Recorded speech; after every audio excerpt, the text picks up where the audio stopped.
शक्तियों पर निर्बलताओं से विजय होती है, कैसे, विस्तार से बताएं। भागवत शक्ति अर्थात भगवान की शक्ति बहुत ही सर्वोपरि जो है, ऐसी शक्ति उस पर विजय प्राप्त करने के लिए हम सक्षम नहीं है। हमारी इतनी क्षमता नहीं है कि हम ईश्वर पर विजय प्राप्त कर सकें। किस प्रकार से विजय प्राप्त करना चाहते हैं? शारीरिक रूप से, बौद्धिक रूप से, किस प्रकार से हम उन पर विजय प्राप्त करना चाहते हैं? ईश्वर पर विजय नहीं पा सकते हम। लेकिन अगर हम अकिंचन बन जाएं, विनयी बन जाएं, तो अकिंचन का अर्थ होता है किंचन मात्र भी नहीं। तो ऐसे अगर हम बन जाएं कि हम तो आपके हैं, हम क्या है, हमारा क्या बूता है, हम तो आपके दास हैं, अगर ऐसा बन जाए आदमी, तो भगवान भक्त के ही वशीभूत होते हैं। और भगवान को भक्त ने वशीभूत कर लिया, इसका मतलब उसकी विजय हो गई। लेकिन भक्त ये चाहे कि मैं अपने पराक्रम से भगवान को विजय कर लूं, तो ये संभव नहीं है। इसी प्रकार सामाजिक शक्ति व्यक्तिगत शक्ति से बड़ी होती है, वो ज़्यादा प्रबल होती है। इसलिए अगर हम समाज का सहयोग चाहते हैं, समाज का मार्गदर्शन चाहते हैं, तो हमको समाज की शक्ति के सामने विनयी बनना पड़ेगा। हम क्षत्रिय संघ में साधक हैं और हम चाहते हैं कि हम शाखाएं लगाकर, हम खेल खिलाकर, हम अच्छे अच्छे पुस्तकें पढ़ के, अच्छा बौद्धिक दे करके हम संघ पर विजय प्राप्त कर सकते हैं, नहीं प्राप्त कर सकते। सांघिक शक्ति से विजय प्राप्त करने के लिए सांघिक शक्ति के सामने समर्पण करना पड़ता है। और इसलिए अगर हम विनयी बनकर, जो हमारा मार्गदर्शक है, संघ का मार्गदर्शक रूप में संघ प्रमुख हमारा मार्गदर्शक है, तो संघ प्रमुख के सामने विनय के साथ जाएं और अपनी जो भी समस्याएं हैं, जो अपनी महत्वाकांक्षा जो हमसे उभर कर बाहर आ रही है और वो परेशान कर रही है, अगर उसके सामने प्रस्तुत करें तो वो हमको रास्ता दिखा सकते हैं। और इसी प्रकार भागवत शक्ति के लिए से अगर विजय पानी है, या हमारी ये जो तुच्छताएं हैं, उन तुच्छताओं को दूर करने के लिए संघ से हम कोई सहयोग चाहते हैं, तो उसके सामने विनयी होकर अपनी जो समस्या है वो बतानी पड़ेगी और उस समस्या का समाधान संघ से लेना पड़ेगा। एक दूसरा प्रश्न है, महत्वाकांक्षा मन प्राण का खेल है, कैसे? महत्वाकांक्षा पैदा कहाँ होती है? महत्वाकांक्षा पैदा होती है मन में। आत्मा का यहाँ पैदा नहीं होती। आत्मा तो अविकार है, तो विकार है ही नहीं उस पर, वो तो अविकारी है। तो उस आत्मा में कहाँ से महत्वाकांक्षा आएगी? हमारा जो मन प्राण है वो इच्छाएं जागृत करता है आगे बढ़ने के लिए, महत्वाकांक्षाएं, बहुत महत्वपूर्ण आकांक्षाएं लेके चलता है। तो ये मन और प्राण का ही खेल है, आत्मा का नहीं है। अगर हमने उसको अपना बना लिया, अपना अर्थ हमारा स्वरूप आत्मा का, हम जो ये शरीर है वो हमारा नहीं है, लेकिन हमारा स्वरूप है हमारी आत्मा। अगर हमने उसके साथ सांठगांठ कर ली, जो मन प्राण की इच्छाएं हैं, मन प्राण की आकांक्षाएं हैं, तो हमने उसको अपना मान लिया, और अपना मान लिया तो उसके साथ हमारा स्वार्थ जुड़ जाता है, और स्वार्थ जुड़ जाता है तो निश्चित रूप से हम भटक जाते हैं। इसलिए महत्वाकांक्षा जो है वो मन प्राण का खेल है, उसको अपना स्वरूप नहीं मानना चाहिए। और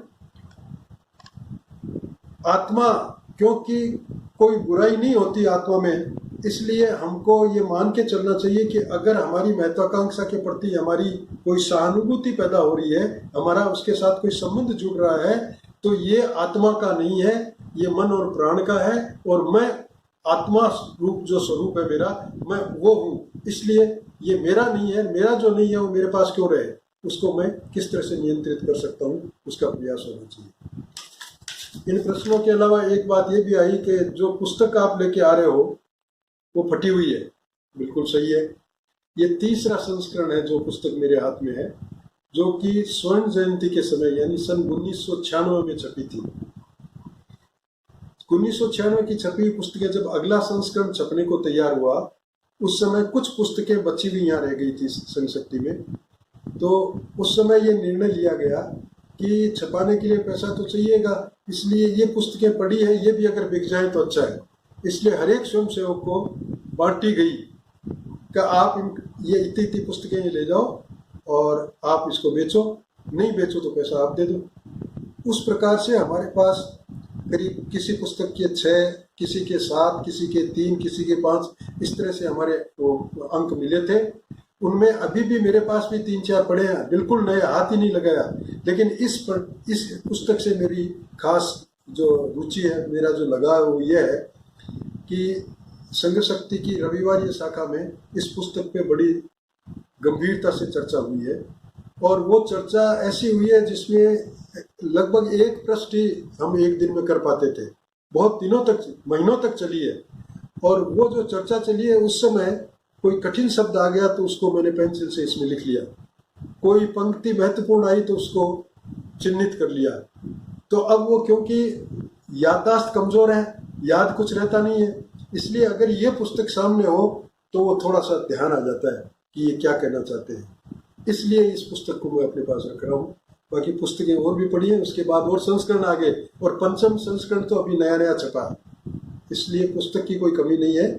लेकिन पुरानी चीज से लगाव होता ही है, और जिसके साथ हमने इतना समय बिताया इस पुस्तक के साथ, उससे लगाव है। ये कि ये संस्करण दूसरे पढ़े, उनसे इतना लगाव नहीं है। आज अपन नया प्रकरण प्रारंभ करते हैं। दूसरा प्रकरण, रूढ़िगत साधना। कोई भी साध्य अनादि और अनंत हो सकता है। वह हर देश, काल और परिस्थिति में भी उपास्य हो सकता है, किंतु कोई भी साधना देश, काल और परिस्थिति से निरपेक्ष नहीं हो सकती।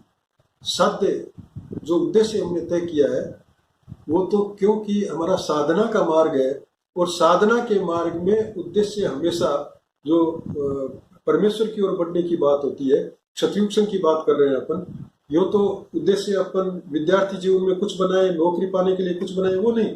लेकिन जो साधना क्षेत्र है उसमें उद्देश्य जो है वो हमेशा एक ही रहता है, वो बदलता नहीं है। लेकिन उस उद्देश्य को प्राप्त करने के लिए विधियां बदल सकती है, साधना बदल सकती है, और वो साधना अलग अलग समय के अनुसार, काल के आधार पर उसमें परिवर्तन आ सकता है।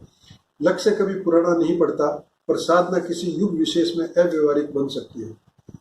लक्ष्य है हमारा कि हमको ईश्वर प्राप्त करना है, और उसके लिए क्षात्र धर्म का माध्यम है कि क्षत्रिय के रूप में अगर हम अपने आप को प्रतिस्थापित कर लें, हमारा स्वभाव क्षत्रिय का बन जाए, और उस हिसाब से हम अपना जीवन व्यतीत करें, तो स्वतः ही उसके माध्यम से ही हम ईश्वर को प्राप्त कर सकते हैं।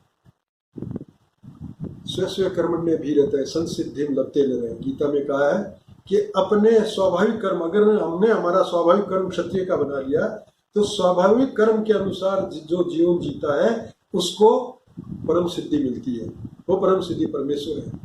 तो साधना का क्षेत्र जो है वो उस ईश्वर को प्राप्त करने के लिए वो हमेशा युग के अनुसार बदल सकता है, लेकिन उद्देश्य नहीं बदल सकता, उद्देश्य परमेश्वर ही रहेगा।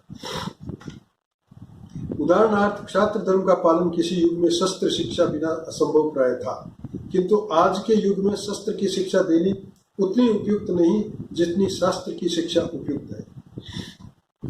के समय था जब हमारे घर में हमको शिक्षा मिलती थी किस प्रकार से हमारा जीवन व्यतीत होना चाहिए, हमको लोरियों में शिक्षा मिलती थी, हमको जो हमारा अध्ययन काल प्रारंभ होता था वहाँ इस प्रकार की शिक्षा मिलती थी कि जिस कुल में हमारा जन्म हुआ है उसके अनुकूल हम अपने आप को तैयार करें, वैसा का वैसा जीवन हम बनाएं। लेकिन आज तो वो स्थिति है नहीं। इसी प्रकार क्षात्र धर्म का पालन करने के लिए क्षत्रिय बन गए, लेकिन शस्त्र की भी शिक्षा आवश्यक होती थी। लेकिन आज शस्त्र की शिक्षा की आवश्यकता इसलिए नहीं है कि हम तो क्षत्रिय नहीं अभी तक, इसलिए पहले शास्त्र की, कि जब तक शास्त्र की शिक्षा नहीं हो तब तक शस्त्र किसके लिए उठाया जाए, कहाँ शस्त्र नहीं उठाया जाए, ये ज्ञान भी नहीं रहता। और ये ज्ञान न रहने से अगर हम शक्तिशाली बन गए, अगर हम बाहुबली बन गए, अगर हमारे पास कोई शस्त्र हो गया तो उसका दुरुपयोग हो सकता है, इसकी संभावनाएं बहुत ज्यादा है। इसलिए आवश्यकता है शास्त्र की। युग बदल गया और आज के युग में जैसा जीवन हमारा है, जैसा हमारी घरेलू वातावरण है, जैसा सामाजिक वातावरण है, उसके अनुसार ये तरीका क्षात्र धर्म का पालन करने के लिए तरीका बदल गया कि हम पहले शास्त्र के अनुसार अपना जीवन डालें। आज का युग विचार प्रधान युग है, इसलिए शस्त्र क्रांति विचार क्रांति के समक्ष आज के युग में फीकी और अकारत है। आज का युग मनीषी तो यहाँ तक कहता है कि विचार क्रांति मानव जाति के लिए अंतिम क्रांति होती है, क्योंकि विचारों से एक दूसरे को प्रभावित करके लोग अपने साथ जोड़ते हैं। तो विचार क्रांति का युग है। आज शस्त्र क्रांति का युग नहीं है, बल्कि विचार क्रांति का युग है।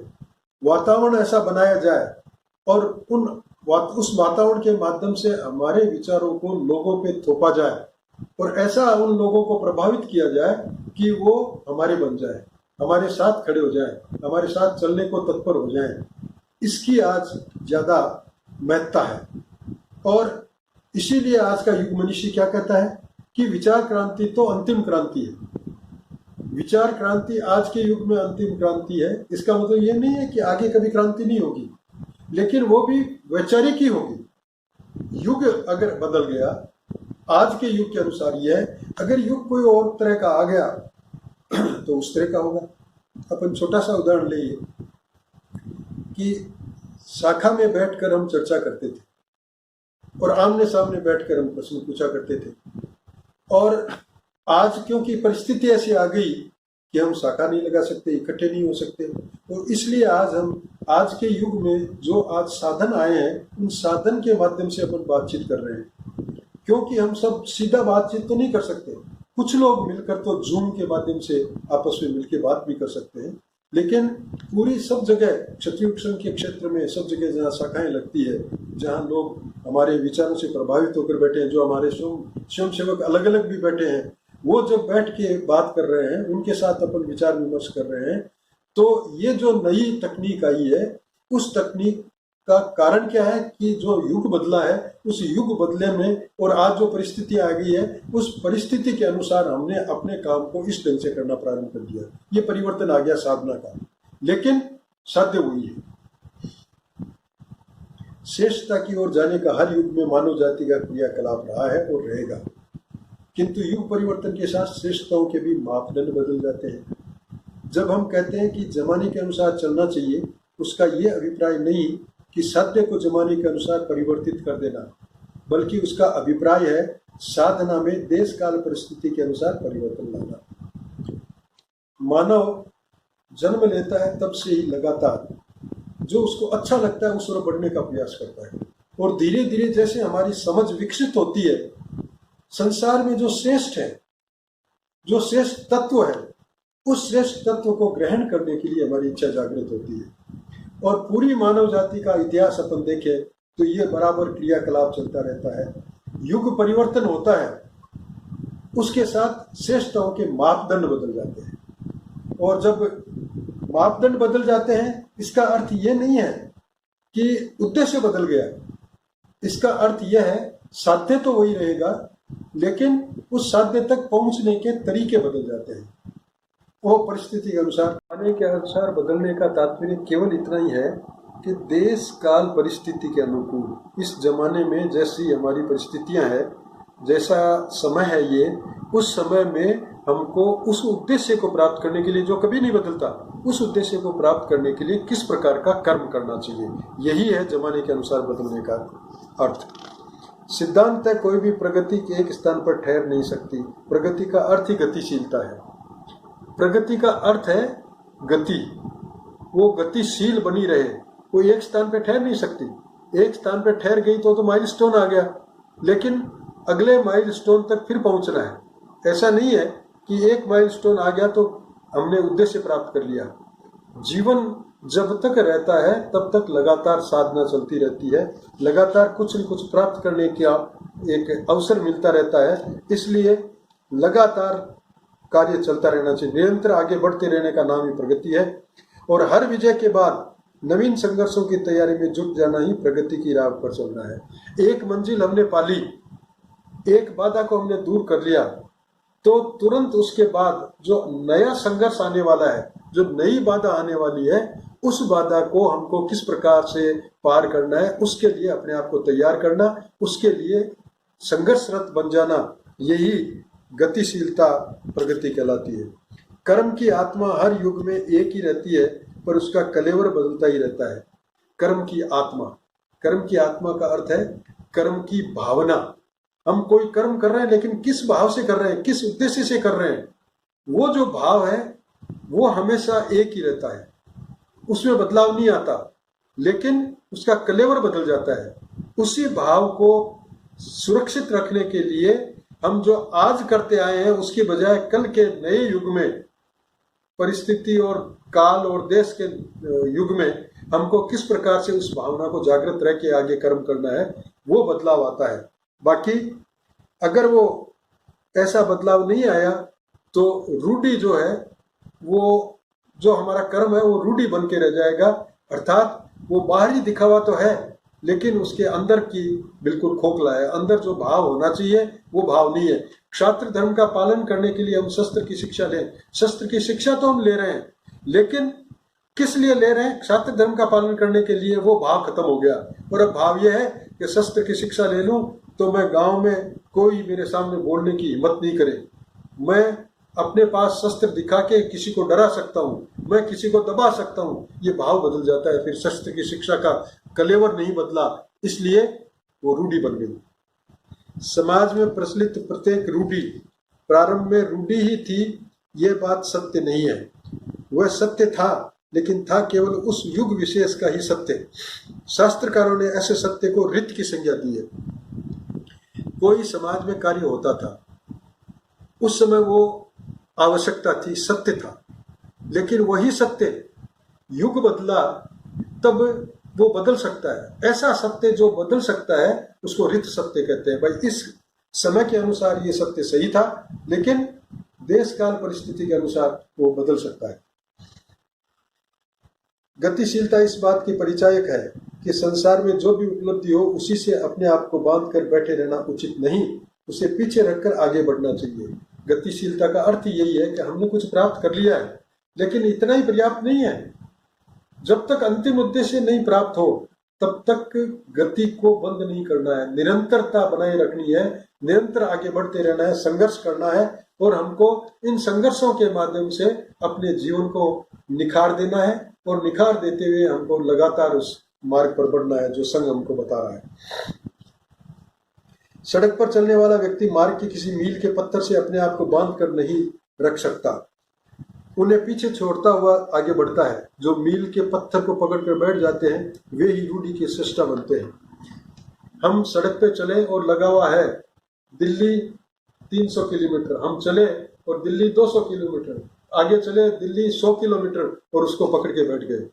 हमने इतनी मंजिल तय कर ली, आपने कर ली तय, बिल्कुल सही बात है, लेकिन दिल्ली नहीं पहुंचे अभी तक। उद्देश्य दिल्ली पहुंचना है और दिल्ली पहुंचना है तो माइलस्टोन को पकड़ के नहीं बैठे बल्कि आगे बढ़े।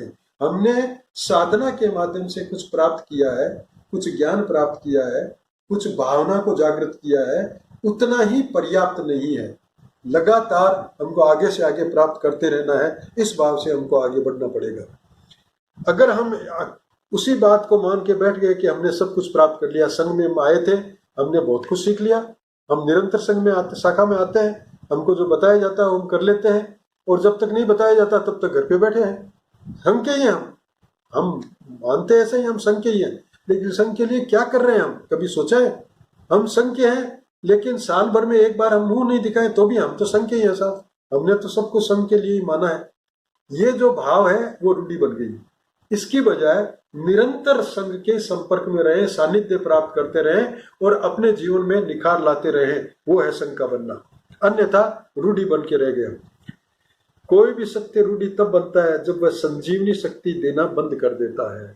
अब जब ऐसा मान के हम बैठ गए हम संघ के ही हैं और संघ के लिए कुछ कर नहीं रहे हैं, संघ साहित्य पढ़ नहीं रहे हैं, संघ के प्रति हमारा आत्मचिंतन जागृत नहीं हो रहा है, अपने जीवन में कितना परिवर्तन आया संघ के कारण से उसका हम आत्मावलोकन नहीं करते हैं और कभी तुलना नहीं करते हैं कि मेरे साथी कहाँ बढ़ गए, कहाँ आगे चले गए, मैं तो ऐसा नहीं कर पा रहा हूं। जब ऐसी स्थिति बनी रहती है तो संजीवनी शक्ति बंद हो गई, जो जीवन में प्रेरणा देने वाली शक्ति थी वो बंद हो गई।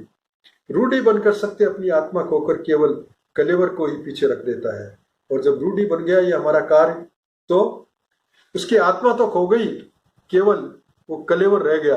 कि हम कभी भी मौका पड़ेगा तो एक बार पर टेलीफोन कर लेंगे, और क्या हाल है साहब, संघ के क्या हाल है, आपके शिविर कहाँ लग रहा है, ये लो साहब हम संघ के हो गए। इतना सा नहीं है। यज्ञोपवीत, तिलक छापे और कोई विशिष्ट वेशभूषा सत्य का बाह्य स्वरूप है। जब बाह्य स्वरूप ही अनावश्यक महत्व ले लेता है तब भीतरी सत्य लुप्त हो जाता है। यज्ञोपवीत क्यों पहनी जाती थी, वो हमको क्या याद दिलाती है, किस तरह का चिंतन हमारे मन में बना रहता है यज्ञोपवीत पहनने के बाद में, यज्ञोपवीत पहन के हमारे जीवन में कौन से ऐसे कर्म है जो हमको नहीं करने हैं, ये बातें तो छिप जाए और केवल हम यज्ञोपवीत धारण कर लें और बाकी उसके कारण क्या है उसको भूल जाएं, तो ये तो बिल्कुल बाह्य स्वरूप हो गया। इसी तरह तिलक छापे हैं, अलग अलग संप्रदाय के लोग जो उस साधना से गुजरते थे उनके अलग अलग तिलक छापे होते थे, लेकिन वो तिलक छापे तो हमने कर लिए, उस तरह की वेशभूषा तो बना ली, पर उस मार्ग से आगे बढ़ने में हमने अगर एक कदम भी आगे नहीं रखा तो वो सारा बाह्य स्वरूप है, वो केवल दिखावा है, उसके अलावा कुछ नहीं, और उससे कुछ मिलता भी नहीं है। एक शिविर था जिसमें एक व्यक्ति पहली दफा आया और उसने देखा कि जो बुजुर्ग लोग हैं धोती कुर्ता और साफा बांध के आते हैं और उनको घटनायक बनाया जाता है। दूसरे शिविर में आया, फिर देखा कि जो धोती कुर्ता और साफे वाले हैं वो घटनायक बने हुए हैं। तो तीसरे शिविर में जब वो आया, वो पीटीसी किया उसने दो ही, तीसरे पीटीसी में आया तो धोती खाकी कमीज और खाकी साफा बांध के आ गया। तो उसने तो यही सोचा था कि इस वेशभूषा वाला घट प्रमुख बनता है तो अगली बार मेरी भी बारी आ जाएगी, लेकिन वास्तव में वो धोती साफा तो उनका बाहर ही है, वेशभूषा बाहर ही है उनकी। उन्होंने अब तक संघ में क्या प्राप्त किया जिसके माध्यम से जिस घट की जिम्मेवारी उनको दी जाए उस घट की जिम्मेवारी को भली प्रकार से निभा सकते हैं, ये बात खो दी। और ये बात खो गई तो भले ही आए वो घट प्रमुख तो नहीं बन सकता। जब बाह्य स्वरूप ही आवश्यक महत्व ले लेता है तब भीतरी सत्य लुप्त हो जाता है। और जो इस तरह से तिलक छापों में यज्ञोपवीत लेकर के अपने आप को समझते हैं कि हम तो बिल्कुल ब्रह्म के मार्ग पर चल रहे हैं, तो वो भीतरी सत्य तो लुप्त हो गया, कोई मार्ग नहीं मिलता। उस समय कर्म के उद्देश्य से भी कर्म का स्वरूप महत्वपूर्ण बन जाता है और यही रूढ़ी है। कर्म का उद्देश्य तो ये था कि जनेऊ धारण करके हम अपने आप अपनी चेतना को जगाएं कि हम कोई भी गलत काम न करें, लेकिन कर्म जनेऊ धारण कर लेना, कहीं हम जा रहे हैं, हम स्नान करने से पहले या निवृत्त होने जा रहे हैं तो उसको कान पे चढ़ा लेना ताकि वो उसके कोई गलत छींटे न लगे। ये इस तरह का काम तो कर लेते हैं हम, लेकिन उसका वास्तविक कर्म था वो ये है कि मेरी चेतनता को जागृत करूं, मैं सजग बना रहूं, वो स्वरूप खो जाता है और इसलिए वो रूढ़ी बन गई। उस समय कर्म के उद्देश्य से भी कर्म का स्वरूप महत्वपूर्ण बन जाता है और यही रूढ़ी है। इसलिए साधना को तो अपरिहार्य रूप से गतिशील होना चाहिए। एक विदेशी कवि की नजरों में परमेश्वर अपने उद्देश्य की पूर्ति अनेक तरीकों से करता है। वह पुराने के स्थान पर नवीन मूल्यों को स्थापित करता है। यदि ऐसा न हो तो कोई भी अच्छाई संसार को भ्रष्ट कर सकती है।